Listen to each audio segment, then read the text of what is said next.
Okay, this is Brainpower TV, and I am here with John Kiriakou. He is the whistleblower who uh,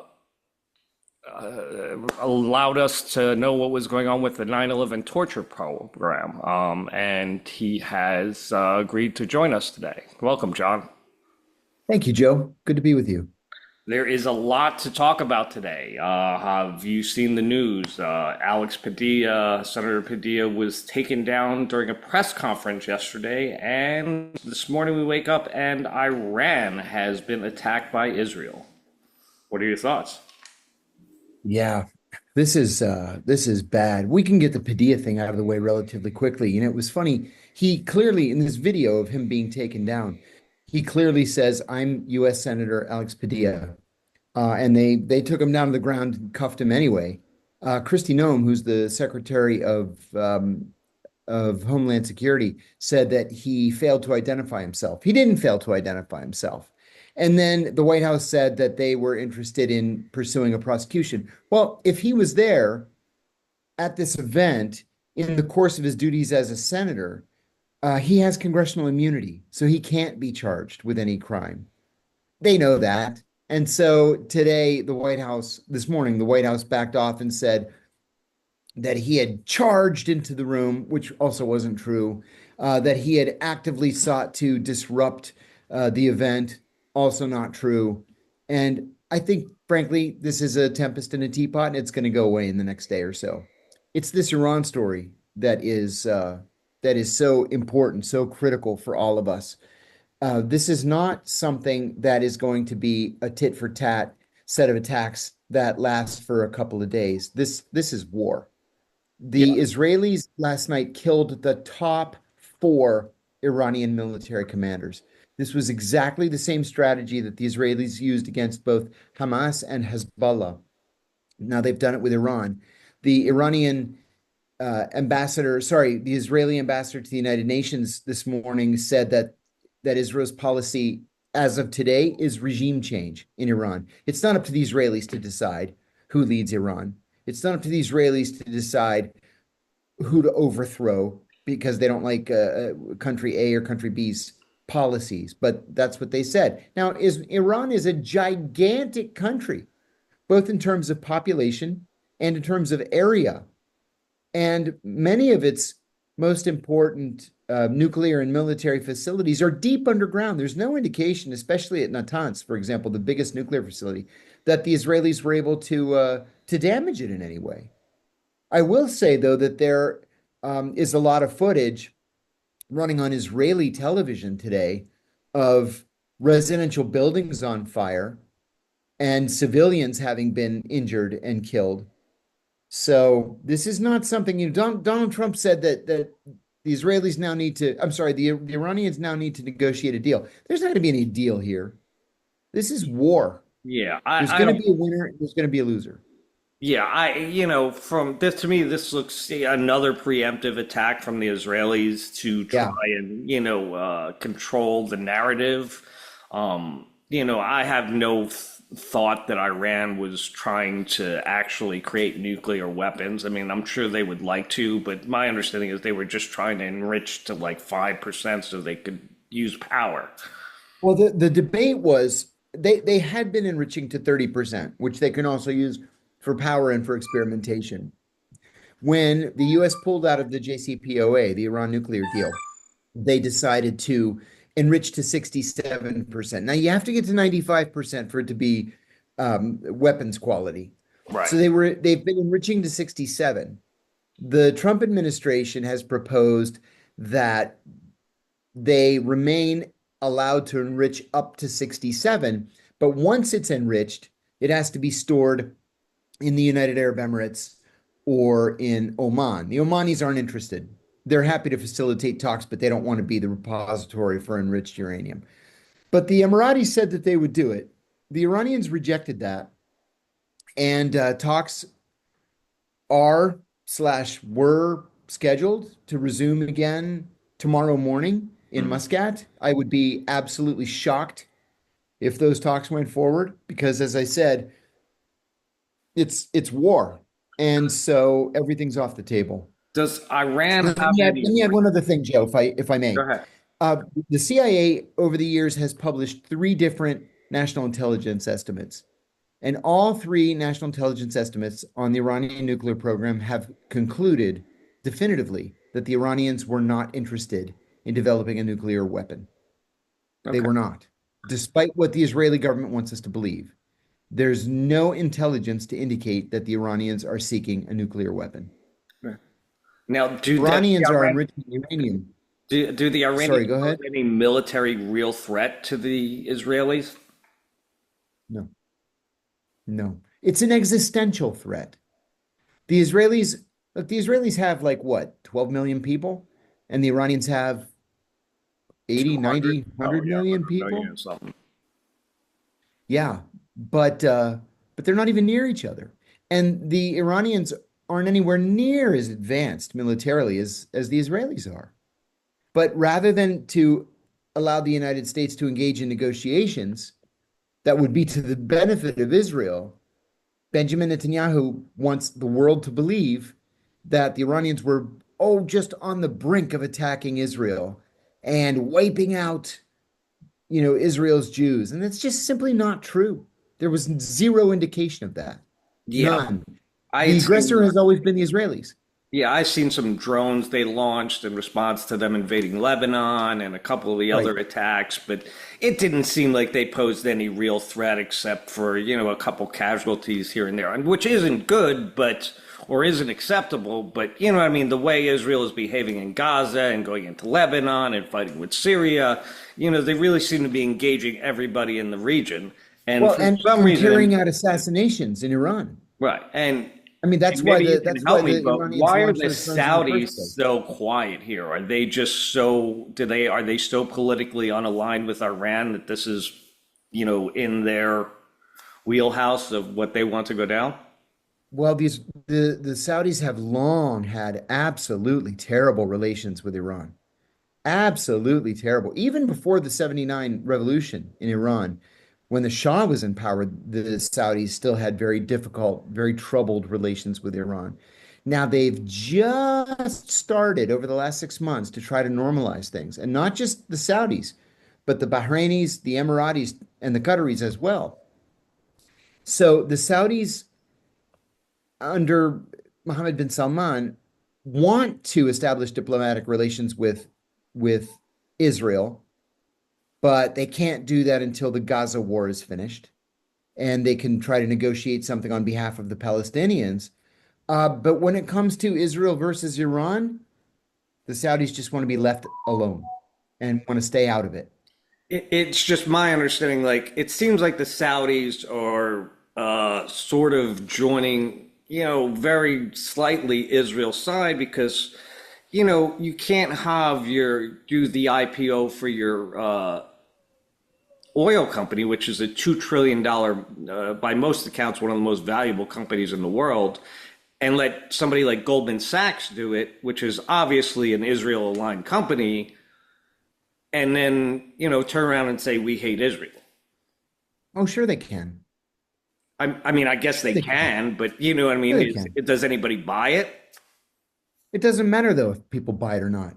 If the IPO works and Goldman Sachs is able to do what Goldman Sachs, does for a living, that's all the Saudis care about. They don't care if there are Israeli investors or if the CEO of Goldman Sachs is pro-Israel.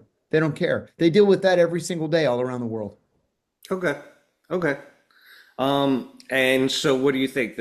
I mean, do we need to start locking down our arenas? The problem that I have with this Israel attacking Iran and us backing Trump, I should say, backing Israel so unequivocally, like, I mean, anything they do, he's just 100% behind, is that it's going to cause them to hate the West, and we're going to end up with arenas bombed or terrorist attacks on American soil. Absolutely. That's absolutely a possibility.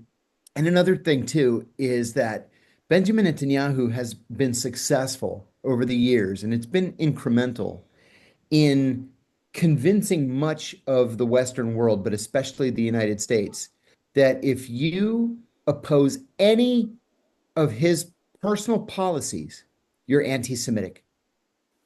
And which to that me is stings. ridiculous because Ridiculous. most Jews in America aren't even Semitic. They're European Jews that came That's over right. during the war. So they have no relationship to anything Semitic. And if anything, Gazans are Semitic people anyway, and they speak Arabic. That's exactly right. That's exactly right.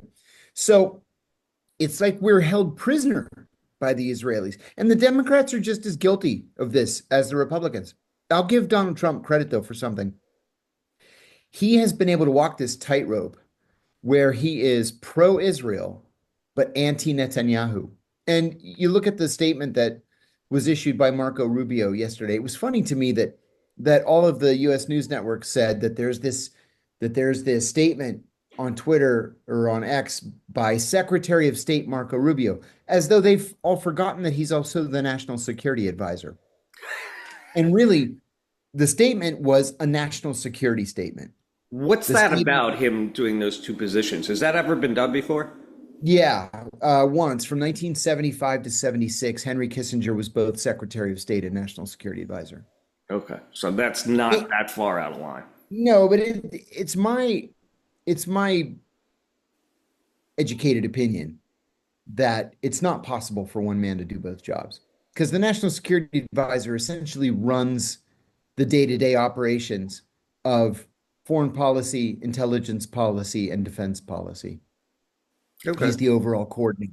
And you can't be Secretary of State and above, the CIA director, the DNI, and the Secretary of Defense all at the same time. You just Okay. can't do that. But he released the statement saying, we had nothing to do with this. The Israelis did this on their own. And by God, the Iranians better not threaten Americans or American installations. Now, he had to say that for domestic consumption. And that would have been fine. But then this morning, Donald Trump said a couple of really stupid things. He said, oh, this is going to be great for the markets. Well, you know what? It's not. The Dow Jones is down 500 points this morning, It and was oil is up 700 at one point. 13%.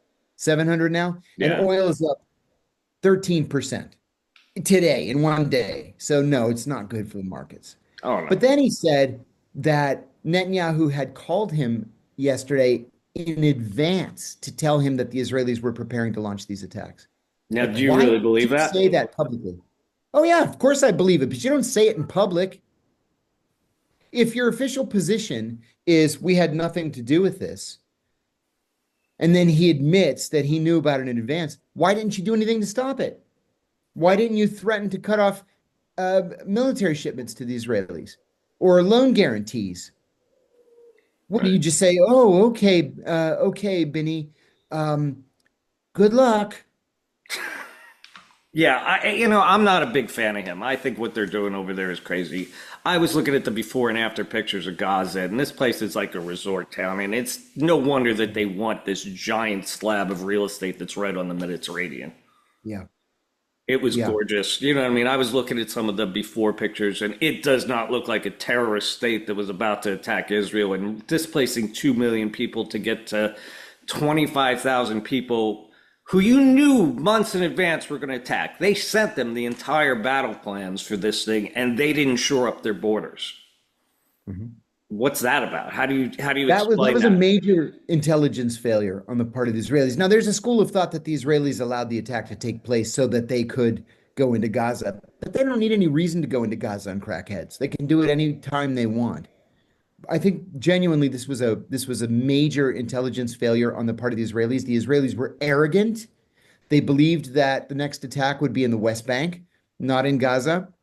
They ignored the warning signs, and the attack happened.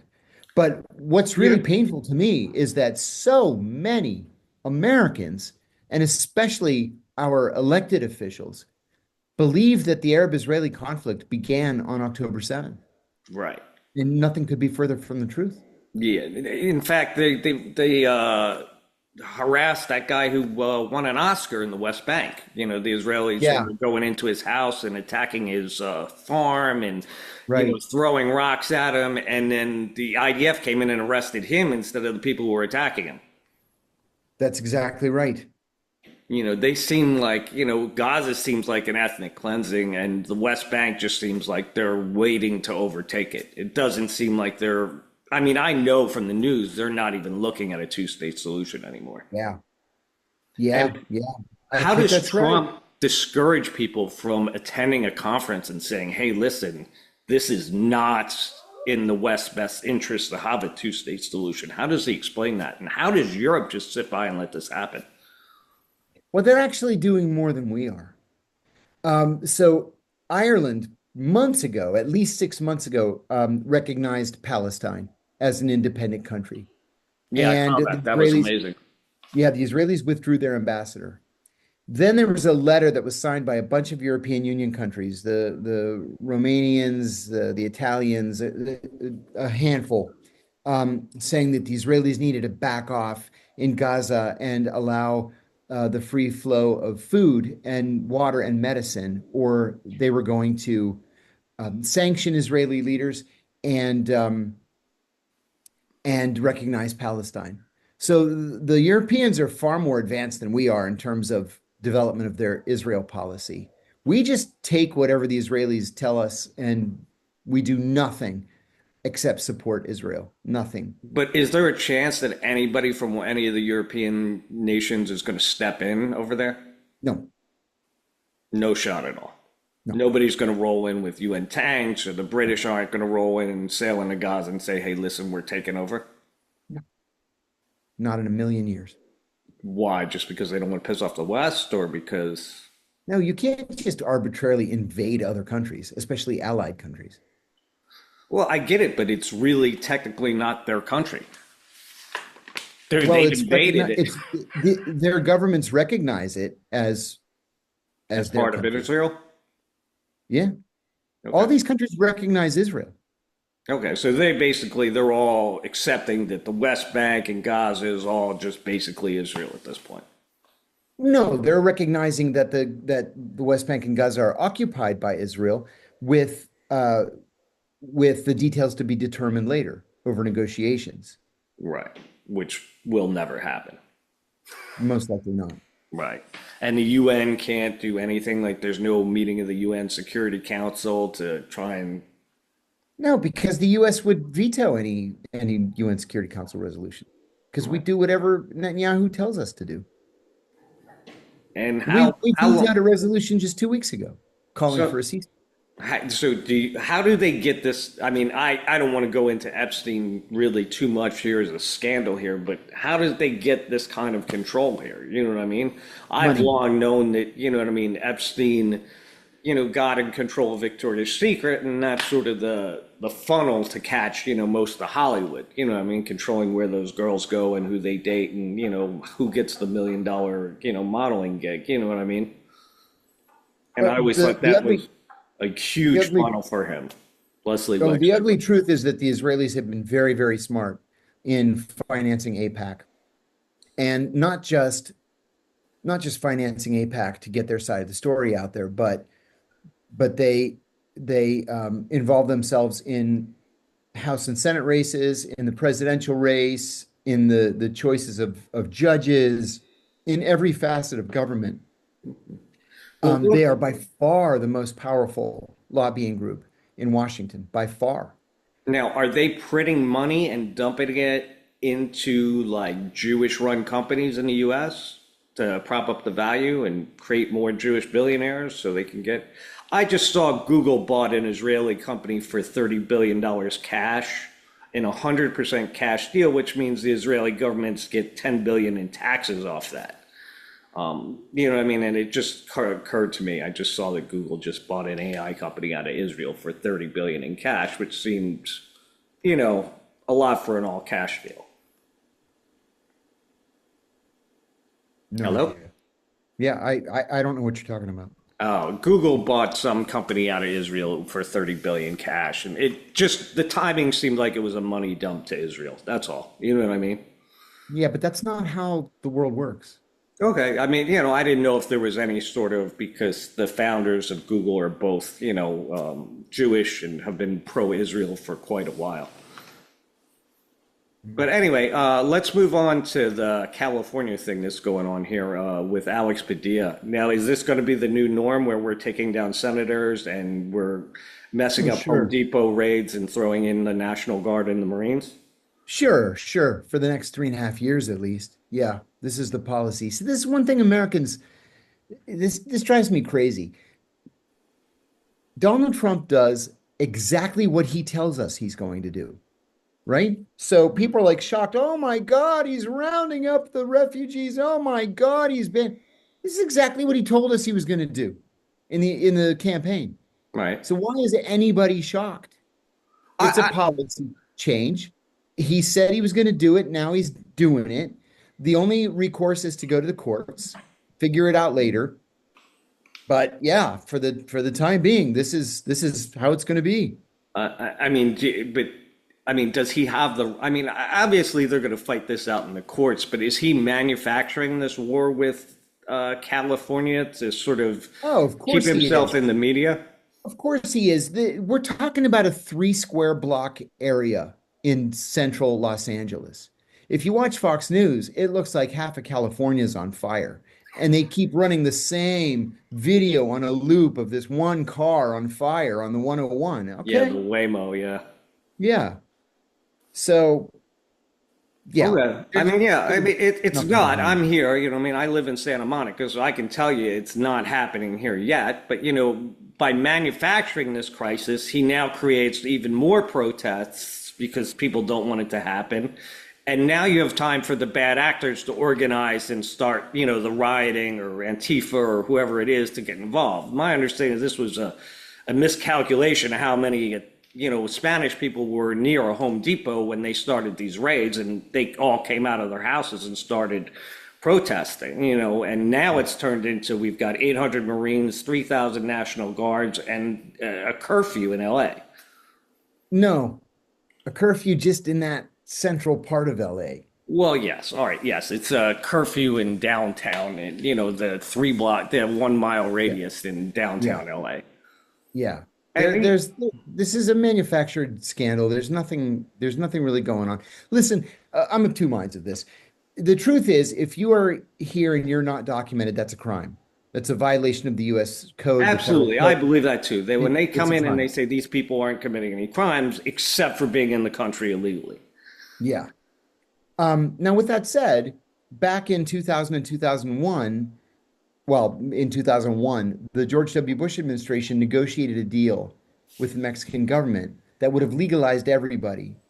You would be given a work visa that would allow you to stay in the United States for 9 months. You would pay taxes, and then you would go back to your home country, reapply, and then come back 3 months later. And the only reason that that wasn't implemented was because 9/11 happened.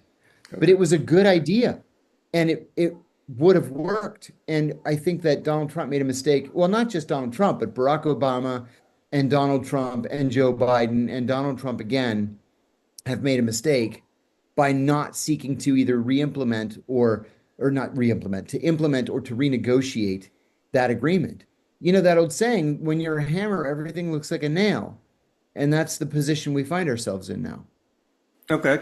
Um, well, so where do we go from here? Is this going to start happening in other states, or is this just strictly a manufactured crisis between the Democrats of California and the Republicans of, the Trump administration?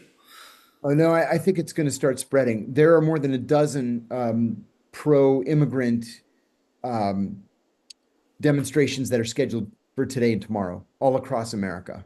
Right. Uh, and here in DC, we have this outlandish military parade that's taking place tomorrow on That's Donald Trump's that. Yeah, I birthday. wanted to talk to you about that next. What do you think about Yeah, spending $100 million on this yeah, it's foolish. It's a vanity project. on his But birthday, no less? yeah, and listen, I drove from Arlington, Virginia this morning to Washington. It took me twice as long as it normally does because every major road is closed. And there are tanks everywhere and armored personnel carriers everywhere. And they're planning jet overflights and helicopter overflights. And it's just nuts. But there are also going to be protesters against the parade. So things could get kind of spicy in Washington tomorrow. And then there are going to be these dozen other demonstrations all around the country. I got to tell you, and Disney did this, and I don't know if they meant to do it, but if you've seen this new Daredevil Born Again series, There's a villain called Kingpin, and he's a big mafia crime guy, and he becomes mayor of New York City in the new show. But it has a lot of parallels to the Trump administration of how he's sort of come in, and you know what I mean, sort of like with Kristi Noem, like. Padilla's a senator. There's only two of those for each state. She knew who he was. She works for him. If he was a House of Representative and there's 500 of them, I'd say, all right. But there's only 50 senators, and he's in his home state coming in. And he's getting, knocked down to the floor in handcuffs. I just think that's sort of a totalitarian government. I agree. And I'll tell you what, if I were a senator and they treated me that way, I would immediately freeze the Department of Homeland Security's budget. I would object. I put in a private senator's objection to every senior appointee in the Department of Homeland Security until I got satisfaction. I can't imagine that the Senate won't, vote on this and bring this up, and just because even no senator is going to want to be treated like this. You know what I but the mean? Democrats don't control the Senate. So they don't get to decide what comes up for a vote. I know, but I can't imagine at least not a couple Republicans sort of faltering on saying, hey, maybe we should talk about this. No, there's nothing for them to gain from it. Trump's just running everything that tight, huh?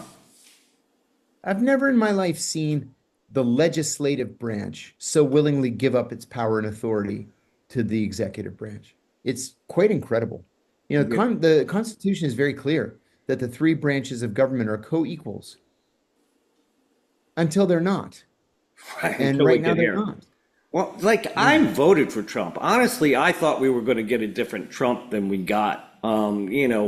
This whole tariff thing, and it basically, his tariff thing is just blowing up and turning into another tax on goods. His pro-Israel stance was, he recognized Jerusalem last time, but he wasn't super pro-Israel in his first term, at least from my opinion. You know what I mean? Like, things didn't really Sure work he out. was. He moved the embassy to Jerusalem. Well, I saw that, but that just seemed like common sense to me. You know what I mean? Like, it didn't seem. We didn't recognize Jerusalem as the capital. Why would we have moved the embassy there? But Jerusalem has been the capital, though, right, for decades? Not according to us.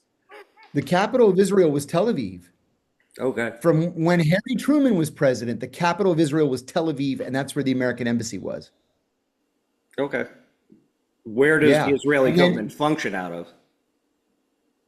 Well, it functioned out of Jerusalem, but almost every country in the world kept its embassy in Tel Aviv because the idea was everybody can move to Jerusalem when there's a peace treaty with the Palestinians. Oh, is that what they're trying to hold over their head? Okay. I wasn't sure about that. I know that Jerusalem's supposed to be an open city, and that was sort of why they didn't want to, take it. Well, that was the proposal. It's not an open city at all. No, not anymore. It's a very heavily occupied city. Right. They're never giving up Jerusalem again. No, let's not. No. Short of, and I do you think that Gaza is going to come up in the next election and the Israeli stance? Because there are a lot more Muslims in this country than there used to be. Mm.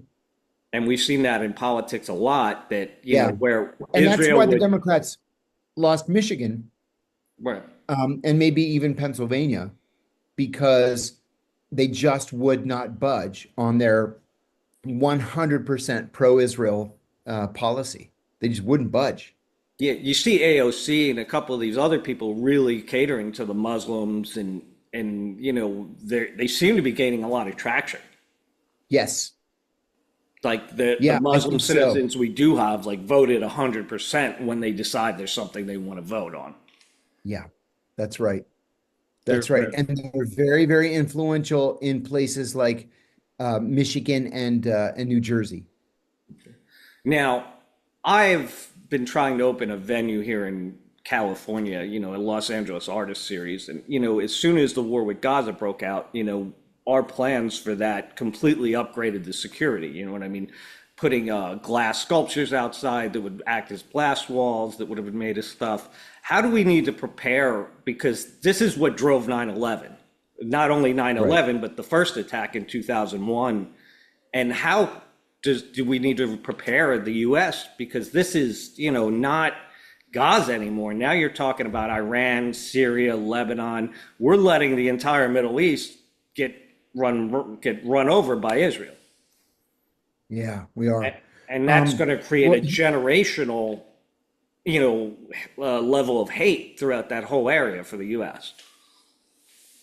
I was having lunch with a friend of mine in New York a couple of weeks ago, and there were these two elderly ladies sitting at the table next to us, and they were listening to our conversation. We were talking about this situation with the Israelis and the Palestinians. And one of the ladies, they were both in their 80s, they told us later.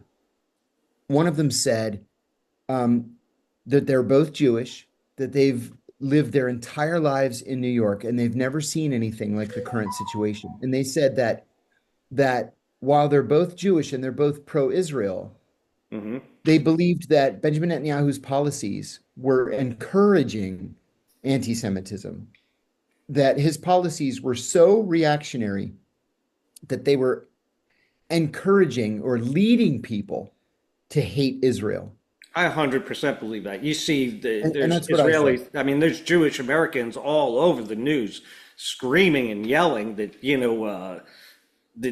what the Israelis are doing is inhumane. And, I mean, all right, they attacked you and you leveled their country, but, continuing this occupation and Mhm. killing children. And, God knows how many victims they have that are innocent victims over there. Right, And, right. and they literally turned it into a demolition site. I mean, it looks like, I mean, to say it, it looks like the Pacific Palisades after the fire over there. Yeah, exactly. And, they're saying Exactly. that's not livable at all, so, you have to remediate it. You've got to take all the asbestos and all the lead and everything else that's been dispersed by the fires and the wind and Yes. obviously the bomb, the explosive residue and everything else that causes cancer. I mean, anybody who moves into that area in the next 25 years is Oh, most yeah. likely going to have a huge cancer rate. That's exactly right. That's exactly right. And It's something we should be honestly, I prepared mean, for. I think the Israelis knew that they had that cache of weapons and they Yeah. sort of let it happen because they said, you know what, they may not be attacking us, but let's sort of incite something because if we don't get rid of it now, we're never going to get rid of it. Everybody's starting to get comfortable with Gaza and starting to think that there's no problems over here. So let's let this happen. We'll go and get public support, which I don't think happened as much as they thought it would. And I Or think or they they will. they had it and lost it when they started starving families to death. Right. I mean, when Yeah. all of a And sudden it shooting stopped. ambulance drivers and blowing up hospitals and then denying food and water to the ones who survived. Well, what made it seem funny to me was they got attacked on October 7th, but by October 8th, they released the press release that they had already bombed 500 locations of Hamas. Now, how do you not know attacks coming on October 7th and then have 500 locations on October 8th that Oh, you've already bombed? you'd be surprised. You'd be surprised. Those are called off-the-shelf operations. So they're operations that are always planned in advance in case things go to hell real quickly. For example, 500? sure. You have thousands of targets in the I offing. mean, isn't So Gaza only like 10 miles long? yeah, So that's, I mean, essentially bombing almost the whole country. yeah, Immediately. yeah, It's right. carpet bombing. Hey, listen, we had it 500 spots located. It just seemed like, 1,000 people crossing the border. Don't they have walls and stuff? Why don't they build a bigger wall on the That's not going Gaza to settle border? anything. Because then they can't go in. No, but then they have, I mean, yeah, sure, that's true too. But there's an extensive tunnel system Right. Yeah. that Yeah. the Palestinians use. Anyway, Yeah. so let's see what else is going on here. So obviously, this parade is happening tomorrow. They say it's because of the 250th anniversary of the Army. But you obviously think it's more of a vanity project. Oh yeah, there's no reason to have it. We had one when we won the Gulf War back in 1991, and that was a stupid waste of money, and it totally wrecked the streets. Just Yeah. wrecked them. Those tanks are so heavy, they just grind up the streets. Right. and it's going to happen again. So everything is going to have to be repaved. It's a huge expense, and there's just no reason to do something like Is this. there any sort of international policy benefit, the way Putin rolls his tanks down or Kim Jong-un? I mean, I know Trump No. likes to think of himself as, you know what I mean, whatever, his ego, but, is there any military benefit by, pulling all this stuff out? It doesn't seem like we're throwing out our best stuff anyway. No, it's just a feel-good project. Yeah, it's public relations things for the nationalists inside the country so Trump can sort of gain favor. Right. Okay. And what do you think the stock market's going to do with this? The stock market hates it. The stock market hates instability.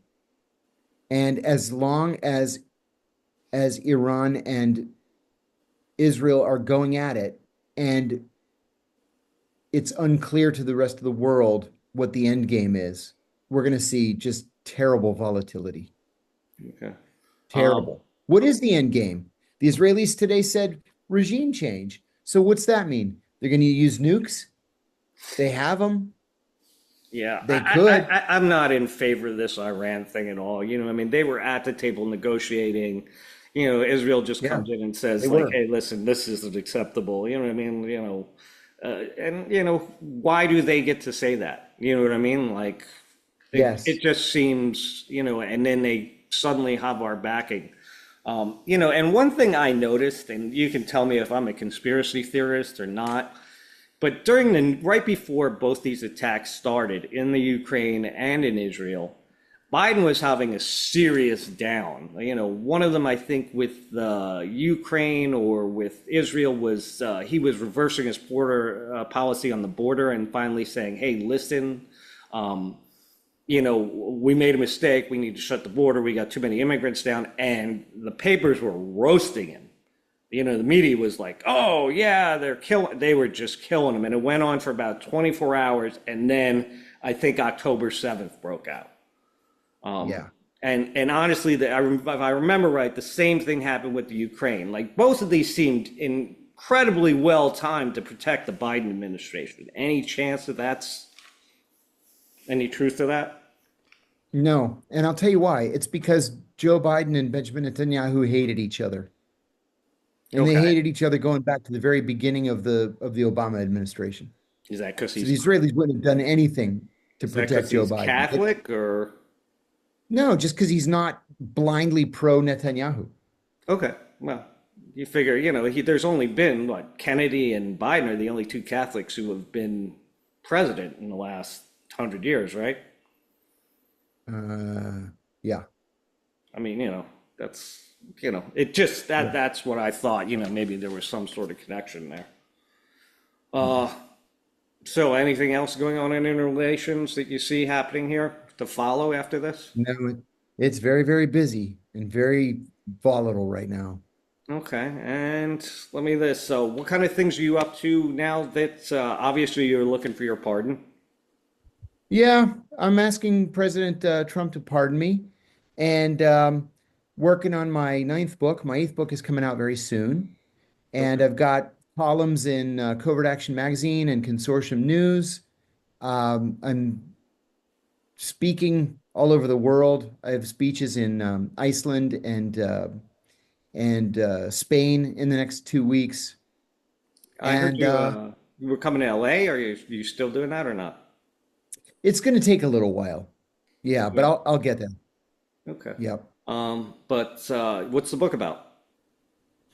I wrote a book about the historic cemeteries of Washington, D.C., and the publisher liked it so much that they commissioned four more. So I'm doing one on the mafia graves of New York City, the historic cemeteries of Chicago, the country western graves of Nashville, and the graves of American serial killers. I know somebody you have to talk to. He's a guy who he's like the foremost restorer of cemetery headstones in the country.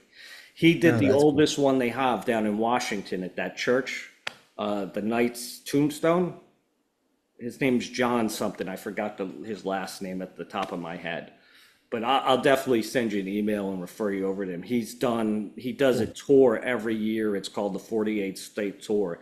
And he goes around teaching people to how to restore headstones in cemeteries. But Cool. he's done like 50 of the oldest graveyards. Like they hire him to come in and do them. And you know, I mean, there's a big Wikipedia page on the Knight's tombstone and everything, man. It's pretty incredible. The Knights in Washington, D.C.? It's called the Knight's Tombstone. It's a tombstone from 1640 something. It was like from the first settlement in Jamestown. It's not DC, it's in Jamestown, Virginia. And they have it during that first settlement they had in Jamestown, the original church. They found the tomb for the first guy who was like governor there, or at least that's who they think it is. And the That's cool. tombstone was transported from like a quarry in Belgium, went to England, and came all the way over to America because it was this super type of granite, and they had carbon dated and done all these tests on it. And Huh. I mean, there's a big display as part of the Jamestown exhibit now with this Very cool. huge granite thing. It's somebody I got to put you in touch with, but Excellent. yeah. And I want to Great. talk to Thank you. you once we're done with the interview too about something else. But yeah, so Sounds you're speaking everywhere, you're doing that, and the pardon, you know what I mean? How's that going? You seeing any luck with Trump? It's impossible to say. You just never know. He'll Yeah. wake up and pardon 2 dozen people, and then he'll go months without pardoning anybody. It's just not possible to say. Yeah, I mean, you're doing a lot of TV and stuff like that, and that seems Yeah, to I'm help. trying You know to. what I mean? He seems to like people he can recognize from the media. Mhm. He just, yeah, I mean, what do you think about Yeah. that? The Rod Bogdanovich and the Chris Christie or Chris Chrisley parties and stuff like that. Oh, Blagojevich. Yeah. Yeah, Blagojevich was deserving of a pardon. I don't believe he actually committed a crime. He Oh, talked about committing a crime, and okay. then he got 14 years for having a conversation about selling a Senate seat. 14 years. It just goes to how ridiculous our criminal justice system is. Oh, so they didn't actually get any evidence. It was Chicago, so I didn't really pay attention, but they didn't get any evidence of him actually trying to sell the seat. No, he Okay. talked about selling it. Okay. See, you learn new Yeah. things every day. Um, all right. Anything else you want to bring up here? No, good to talk to you.